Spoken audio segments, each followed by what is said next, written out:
네, 여기서 이제 모든 논쟁의 핵심은 그 일본 내염 발경이 과연 보험 약관에서 정한 상해냐 아니냐 바로 이 점입니다. 약관을 보면요, 상해는 보험 기간 중에 발생한 급격하고도 우연한 외래 사고로 신체에 입은 손상 이렇게 정의되어 있거든요. 근데 상해 그 자체에 대한 뭐랄까 구체적인 설명은 또 없어요. 그래서 보통 법원 해석을 참고하게 되는데요. 법원에서는 보통 외부로부터 온 우연하고 돌발적인 사고로 인한 신체 손상, 그러니까 뭐 신체의 완전성을 해치거나 생리적 기능에 장애를 일으키는 걸 상해로 보죠. 물론 그냥 저절로 낫는 아주 가벼운 상처 같은 건 제외하고요. 결국 상해로 인정을 받으려면 두 가지 요건이 필요한데요. 첫째, 급격하고 우연한 외래의 사고가 발생해야 하고, 둘째, 그 사고 때문에 신체 손상이 발생해야 한다. 이 두 가지가 모두 충족되어야 하는 거죠. 네, 신청인은 우선 모기에 물린 것 자체가 급격하고 우연한 외래의 사고에 해당한다고 본 거죠. 그리고 이제 주치 소견서를 근거로 들었는데요. 피보험자가 원래 가지고 있던 뭐 고혈압이나 지방간 같은 질환은 일본 내염 발병이나 사망하고는 직접 관련이 없다. 이런 소견이 있었거든요.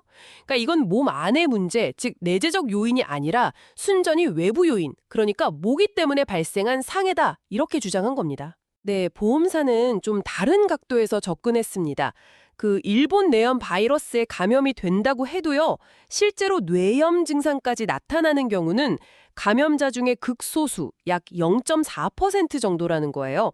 그러니까 250명 중에 1명꼴로 아주 드물다는 통계를 제시했죠.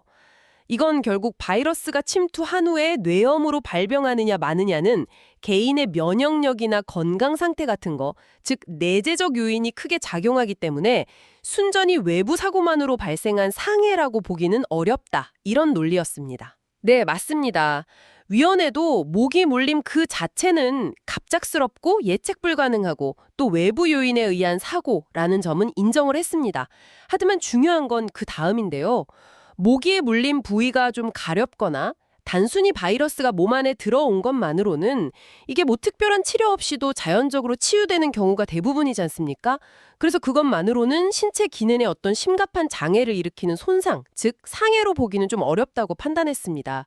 과거에 쯔쯔가무시병 관련 판례가 있었는데 그걸 참고한 거죠. 정확히 보셨습니다. 위원회도 그 부분은 인정했어요. 뇌염으로 인한 고열, 의식 저하, 마비 같은 증상들은 명백히 신체의 정상적인 생리 기능을 해치는 손상에 해당한다고 봤습니다. 그리고 또 바이러스 감염 후에 이게 뇌염으로까지 악화될지는 피보험자가 미리 예측할 수 없었던 거잖아요. 그래서 급격성과 우연성이라는 요건도 충족한다고 맞서요. 이건 또 약물 부작용 관련 판례를 근거로 삼았고요. 네, 바로 그 지점입니다. 이 외래성 요건을 위원회가 어떻게 판단했는지가 이 사건의 핵심 결론으로 이어지는데요. 위원회는 관련 통계 자료들을 좀 살펴봤습니다. 국내 일본 내염 환자 중 약 87%가 50대 이상이라는 점, 그리고 고령층의 경우에는 예방접종 효과가 상대적으로 낮다는 그런 연구 결과들이 있거든요. 이런 점들을 종합적으로 고려해 볼 때 비록 모기물림이라는 명확한 외부 요인이 있었지만 피보험자의 연령이나 그 당시의 면역 상태 같은 내재적 요인이 뇌염 발병에 영향을 미쳤을 가능성을 완전히 배제하기는 어렵다고 본 겁니다. 따라서 피보험자의 일본 뇌염이 전적으로 외래의 사고만으로 발생했다고 단정하기는 어렵다. 이런 결론에 이르게 된 거죠. 이 부분은 또 다른 바이러스성 뇌염 관련 판례도 참고가 됐고요. 네, 맞습니다. 신청인의 청구는 결국 기각되었습니다. 네, 여기서 한 가지 좀 더 생각해 볼 만한 지점이 있는데요.